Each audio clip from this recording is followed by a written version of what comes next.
Every one, അങ്ങനെ random ആയിട്ടുള്ള ഒരു ഡിസിഷനിൽ പോകുന്ന ഒരു യാത്രയാണിത്. അതാണ് ആ ചിരി നിങ്ങൾ കണ്ടത്. ഞങ്ങൾ ആക്ച്വലി എറണാകുളത്ത് വന്നിട്ട് രണ്ട് വ്ലോഗ് മാത്രമാണ് ഞാൻ എക്സ്പെക്ട് ചെയ്തിട്ടുള്ളത്. ഒന്ന് റിസപ്ഷൻ്റെയും ഒന്ന് ഫ്രണ്ട്സായിട്ടുള്ള ഗ്യാതറിങ്ങിൻ്റെയും. അത് രണ്ടും ഞാൻ ഇട്ട് കഴിഞ്ഞു. അപ്പോഴാണ് ഒരാൾക്ക് തിരിച്ചു പോകാൻ മൂഡില്ല എന്ന് പറഞ്ഞത്. അങ്ങനെ നമ്മൾ ഒരു ദിവസം എക്സ്റ്റെൻഡ് ചെയ്ത് നേരത്തെ നമുക്ക് റിസപ്ഷന് വേണ്ടി എടുത്തുന്ന റൂമിൽ തന്നെ നമ്മൾ സ്റ്റേ ചെയ്തു. അത് കഴിഞ്ഞപ്പോൾ പിറ്റേന്നും അടുത്ത ആൾക്ക് വീണ്ടും മൂഡില്ല. അപ്പം നമ്മൾ എന്ത് ചെയ്തു, അപ്പം ഞാനൊരു ഐഡിയ പറഞ്ഞു, ഓക്കെ നമുക്ക് എന്നാൽ വേറെ ഒരു റൂം സെറ്റാക്കിയിട്ട് അങ്ങോട്ടേക്ക് പോകാം, അല്ലെങ്കിൽ ഒരു അത്യാവശ്യം ഒരു വെറൈറ്റി ആയിട്ടുള്ള എന്തെങ്കിലും പിടിക്കാം, സെയിം തന്നെ ആകുമ്പോൾ ഒന്നുകൂടെ മടുപ്പ് വരില്ലേ എന്നുള്ള രീതിയിൽ. അങ്ങനെ നമ്മൾ സെർച്ച് ചെയ്തുകൊണ്ടിരുന്നപ്പോൾ എൻ്റെ എറണാകുളത്തുള്ള ഫ്രണ്ടാണ് പറഞ്ഞത് ബോൾഗാട്ടി റിസോർട്ട്സിൽ നല്ലതായിരുന്നു വൺസ്, ഇപ്പോൾ എങ്ങനെയാണെന്ന് അറിയില്ല എന്ന്. അങ്ങനെ നമ്മളത് ഫിക്സ് ചെയ്ത് അങ്ങോട്ടേക്ക് പോയി. And the view was amazing. ഇനി നിങ്ങൾക്ക് കണ്ടോ?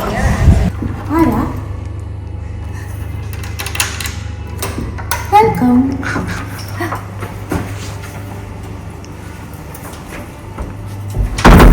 നമ്മുടെ റൂം അല്ല, ദിസ് ഈസ് എ വാഷ്റൂം. ഒരു ചെറിയ വാഷ്റൂം, ഇറ്റ്സ് ഓക്കെ. ഇതാണ് നമ്മുടെ വാർഡ്രോബ്.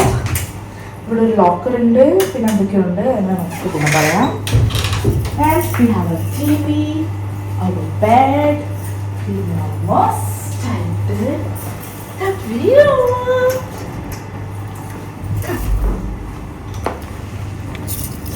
ഇന്ന് നമുക്കിവിടെ ഒരു കല്യാണമുണ്ട്. So we can attend the wedding also.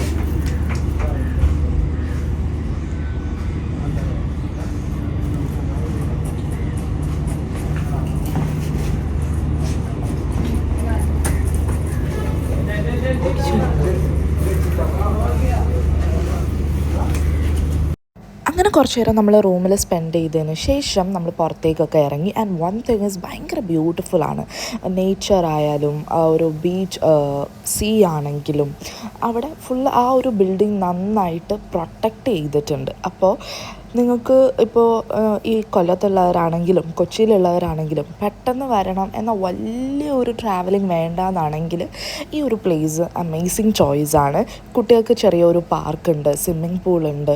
And നിങ്ങൾ ചൂസ് ചെയ്യുമ്പോൾ അത്യാവശ്യം എക്സ്പെൻസീവ് ആയിട്ടുള്ള റൂം വേണമെങ്കിൽ നമുക്ക് ആ ഒരു പാലസിൻ്റെ അകത്ത് തന്നെ റൂം കിട്ടുന്നതാണ്. പക്ഷെ നമ്മൾ അത്ര എക്സ്പെൻസീവ് ആയിട്ട് ആ റൂം എടുത്തിട്ടില്ല. നമ്മൾ നിയർ ബൈ ആയിട്ട് അഫോർഡബിൾ റേഞ്ച് എന്ന് പറഞ്ഞാൽ ഇപ്പോഴത്തെ റിസോർട്ട്സിൻ്റെ റേറ്റ് വെച്ച് നോക്കുമ്പോൾ അഫോർഡബിൾ ആയിട്ടുള്ള ഒരു റൂമാണ് നമ്മൾ എടുത്തത്. And also the most important thing was the view. നമുക്ക് വ്യൂ ഉള്ളത് തന്നെയാണ് റൂം കിട്ടിയത്. നമ്മളിത് അഗോഡ ആപ്പിൽ നിന്നാണ് ബുക്ക് ചെയ്തത്. നിങ്ങൾക്ക് അല്ലാതെ ഇവരുടെ വെബ്സൈറ്റിൽ കയറാം, അതല്ലെങ്കിൽ അഗോഡ ആപ്പ് വഴി, അല്ലെങ്കിൽ booking.com അങ്ങനെ കുറേ ഉണ്ടല്ലോ, അത് വഴി നിങ്ങൾക്ക് ബുക്ക് ചെയ്യാം. ആൻഡ് നിങ്ങൾക്കത് മനസ്സിലായോ? ബിഗ് ബോസ് എന്ന് മൈ ബോസ് ഫിലിമിലെ ഹൗസാണിത്. ദിലീപിൻ്റെ വീടായിട്ട് കാണിക്കുന്ന പാലസാണ് ഈ പാലസിലും ഇപ്പോൾ സ്റ്റേ ഉണ്ട്. പക്ഷെ അത് കുറച്ചധികം എക്സ്പെൻസീവാണ്. ബിക്കോസ് വലിയ റൂമും വലിയ ഹാൾ അങ്ങനത്തെ ഒക്കെ ഉള്ള രീതിയാണ്. പക്ഷെ അതല്ല, നമ്മുടെ ഒരു അഫോർഡബിൾ റേഞ്ചിലും നമുക്കവിടെ റൂം കിട്ടും.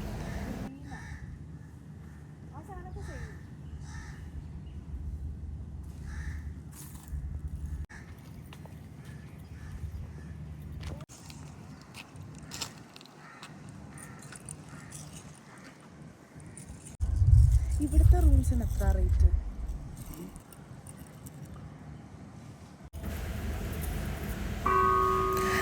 അതിനുശേഷം നമ്മൾ വീട്ടിൽ ആ ഒരു പാലസൊക്കെ കാണാമെന്ന് പറഞ്ഞിട്ട് ആ പാലസ് കാണാനായിട്ട് പോയി. അങ്ങനെ ഇതായിരുന്നു ആ ഹാൾ.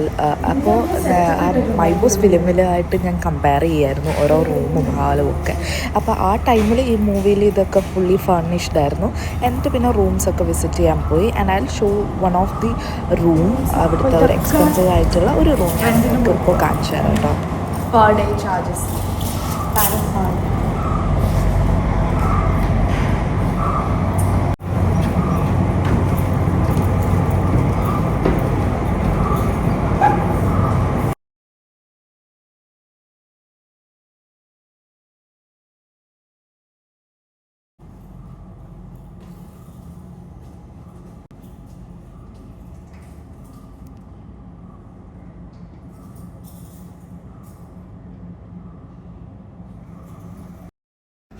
അങ്ങനെ നമ്മൾ പാലസ് കാണാനകത്ത് കയറിയപ്പോൾ ഇതാണ് പാലസിലെ ഒരു റൂം. അപ്പോൾ നമ്മൾ അവരടുത്ത് ചോദിച്ചിട്ട് നമ്മൾ അതിൻ്റെ ഫുൾ കവർ ചെയ്തിട്ടുണ്ട്. അങ്ങനെ കയറി വരുമ്പോൾ ഒരു ഹാളാണുള്ളത്. കൗച്ചും അതുപോലെ ഒരു വലിയ മിററും ഒക്കെ സെറ്റ് ചെയ്തിട്ടുള്ള ഒരു ബ്യൂട്ടിഫുൾ ഹാള്. അത് കഴിഞ്ഞിട്ട് നമുക്ക് വാഷ്റൂം കാണാം with a bath tub and all other facilities. അത് കഴിഞ്ഞിട്ടാണ് നമ്മുടെ റൂം വരുന്നത്. ഇറ്റ്സ് ലൈക്ക് എന്താ പാലസിലെ റൂമല്ലേ, അപ്പോൾ ഒരു രാജാവ് കിടക്കുന്ന പോലത്തെ ഒരു എക്സ്പീരിയൻസ് കിട്ടുന്ന ഒരു ബെഡും ഒക്കെയാണ്. And it is so spacious. അപ്പോൾ അതുകൊണ്ട് തന്നെ അതിനനുസരിച്ചുള്ള റേറ്റും ആ ഒരു പാലസിൽ ആ ഒരു റൂമിന് ഉണ്ടാവാറുണ്ട്. And this is the room. അത് കഴിഞ്ഞിട്ട് വ്യൂ ഉണ്ട്, സീ വ്യൂ ഒക്കെ കിട്ടുന്ന സെയിം പാലസ് റൂംസും അവൈലബിൾ ആണ്.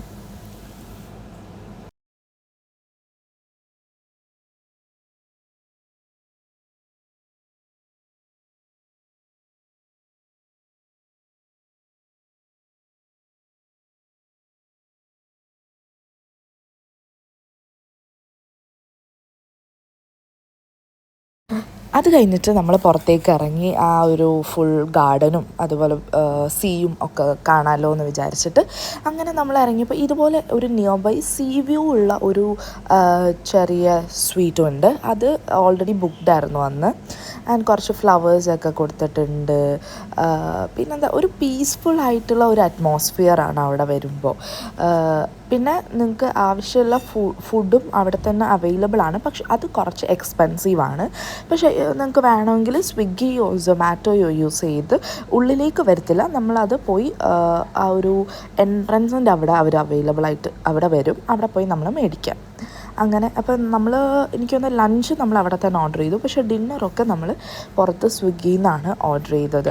ആൻഡ് കുട്ടികൾക്ക് കുറേ കളിക്കാനും ഓടി നടക്കാനും.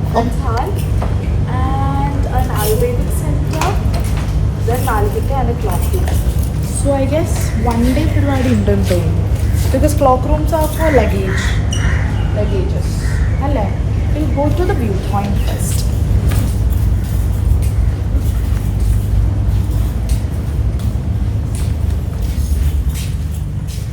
It's nice.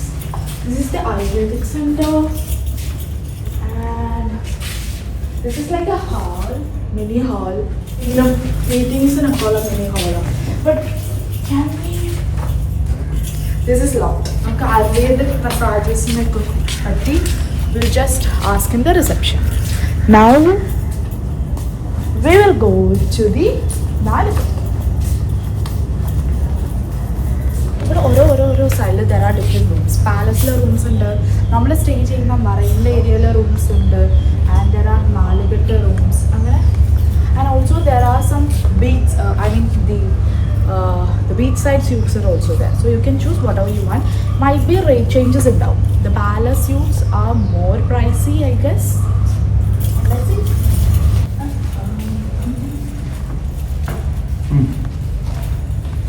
And this is the Nalgita rooms. And I think എല്ലാത്തിലും ആളുകളുണ്ട്. So we are not disturbing them, we just go into the and ഇതാണ് നമ്മൾ എടുത്തിരിക്കുന്ന property. It's like of the entrance. കയറി വന്നിട്ട് റിസപ്ഷൻ എന്ന് പറയുമ്പോൾ they will drop you here to that എന്തോ ഒരു കാർ പോലത്തെ സ്ഥലം. അത് കഴിഞ്ഞിട്ട് ഇതാണ് property. And we have one of the rooms. Let's see. Room ഞാൻ already കാണിച്ചിട്ടുണ്ടാവും. And I'll just show you the property. Sangeet function ഉണ്ട്. So you can either book the property for your functions like Sangeet, Haldi, wedding and all that. And other beach view ലാണ് ചെയ്യുന്നത്. I'll show the settings.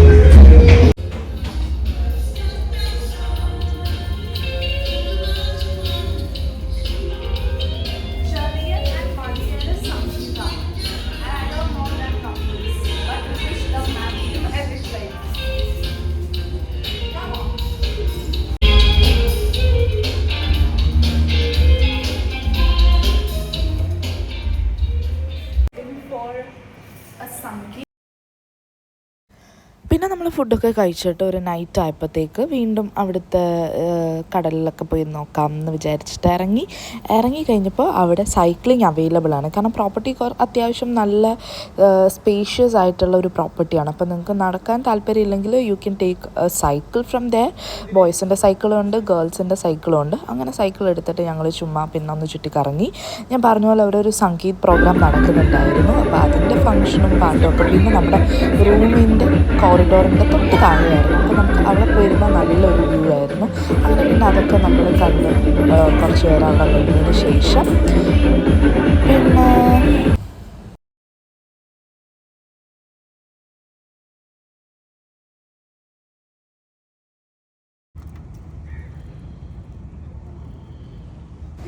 ഞാൻ എപ്പോഴും ഒരു staycation ലവറാണ്. അപ്പോൾ ഇതുവരെ നിന്നിട്ടുള്ള റിസോർട്ട്സിൽ എൻ്റെ one of the best resort experience ആയിരുന്നു ബോൾഗാട്ടി പാലസിൽ. കാരണം അവിടുത്തെ ഒരു നേച്ചറും സീയും വ്യൂവും എവറിത്തിങ് വാസ് നൈസ്. പിന്നെ അവിടുത്തെ ഫുഡ് എനിക്ക് അത്ര വലിയ താല്പര്യം ഒന്നും വന്നിട്ടില്ല. കുറച്ച് എക്സ്പെൻസീവാണ്, ഭയങ്കര ടേസ്റ്റി എന്നൊന്നും പറയാനില്ല. ഒരു സ്കൂപ്പ് ചോക്ലേറ്റ് ഐസ്ക്രീമിന് അവർ ചാർജ് ചെയ്യുന്നത് 150 റുപ്പീസാണ്. അപ്പോൾ പുറത്തുനിന്നാണെങ്കിൽ എത്ര ഐസ്ക്രീം കഴിക്കാം? പിന്നെ നമ്മൾ സ്വിഗ്ഗിയിൽ നിന്നാണ് ഓർഡർ ചെയ്തത്. അപ്പോൾ നിങ്ങളവിടെ സ്റ്റേ ചെയ്താലും പുറത്തുനിന്ന് സ്വിഗ്ഗിയോ സൊമാറ്റോയോ ഓർഡർ ചെയ്യുന്നതായിരിക്കും ബെറ്റർ ആയിട്ടുള്ളത് എന്ന് എനിക്ക് തോന്നിയത്. ബിക്കോസ് ഞാൻ 2 ട്രൈ ചെയ്തതിൽ പറയാണ് കേട്ടോ. എന്നിട്ട് പിന്നെ നൈറ്റ് വ്യൂവും അടിപൊളിയാണ്. പിന്നെ കുറേ കഴിയുമ്പോൾ കൊതുകിൻ്റെ ശല്യം ഉണ്ടാവും. ഇവിടെ റൂമിലല്ല, ഈ പ്ലേസിലൊക്കെ, ഈ നിൽക്കുന്ന പ്ലേസിലൊക്കെ. പിന്നെ നമ്മൾ നേരെ പോയി ഫുഡൊക്കെ കഴിച്ച് കിടന്നിട്ട് രാവിലെയാണ് എഴുന്നേറ്റത്. And the view was amazing. ഭയങ്കര അടിപൊളി വ്യൂ ആയിരുന്നു. ആ ഒരു സീയും അതുപോലെ ആ ബിൽഡിങ്സും. ആൻഡ് നമ്മുടെ റൂമിൻ്റെ തൊട്ട് ഓപ്പോസിറ്റ്, ആ സീ കഴിഞ്ഞ് ഓപ്പോസിറ്റാണ് മറൈൻ ഡ്രൈവിലെ ആ ഒരു ബ്രിഡ്ജൊക്കെ. അത് നമുക്ക് അവിടെ നിന്നാൽ കാണാനും പറ്റും. എന്നിട്ട് കുറേ നേരം നമ്മൾ അവിടെ ഇങ്ങനെ ചായയൊക്കെ കുടിച്ച് നിന്നതിന് ശേഷം നമ്മൾ അന്ന് തന്നെ ചെക്ക് ഔട്ട് ചെയ്യുമായിരുന്നു 11. ബിക്കോസ് നമുക്ക് അന്ന് വീട്ടിൽ പോകണമായിരുന്നു. നമ്മൾ ഓൾറെഡി ടിക്കറ്റൊക്കെ ബുക്ക് ചെയ്തിട്ട് അന്ന് ഒരു 11 ചെക്ക് ഔട്ട് ചെയ്തതിന് ശേഷം ഒരു get ready with me video ഈ വ്യൂവിൽ എങ്ങനെ എടുക്കാതിരിക്കാൻ പറ്റും. അങ്ങനെ അതും എടുത്തതിന് ശേഷം നമ്മൾ ബ്രേക്ക്ഫാസ്റ്റ് നമുക്ക് കോംപ്ലിമെൻ്ററി ആയിരുന്നു. അതിൻ്റെ ക്ലിപ്സൊന്നും ഞാൻ ആഡ് ചെയ്തിട്ടില്ല. And breakfast was A decent breakfast. എന്തൊക്കെ ഉണ്ടായിരുന്നു എന്ന് ചോദിച്ചാൽ ഇടിയപ്പം ഉണ്ടായിരുന്നു, പിന്നെ സോസേജ്, അപ്പം, അങ്ങനെ കുറച്ച് ഐറ്റംസ്. സ്വീറ്റ്സിനായിട്ട് ഫ്രൂട്ട്സ് ഉണ്ടായിരുന്നു, അങ്ങനെ എഗ്ഗ്, അങ്ങനത്തെ കുറച്ച് ഐറ്റംസ് ആയിരുന്നു ഉള്ളത്. അതൊക്കെ കഴിച്ചതിന് ശേഷം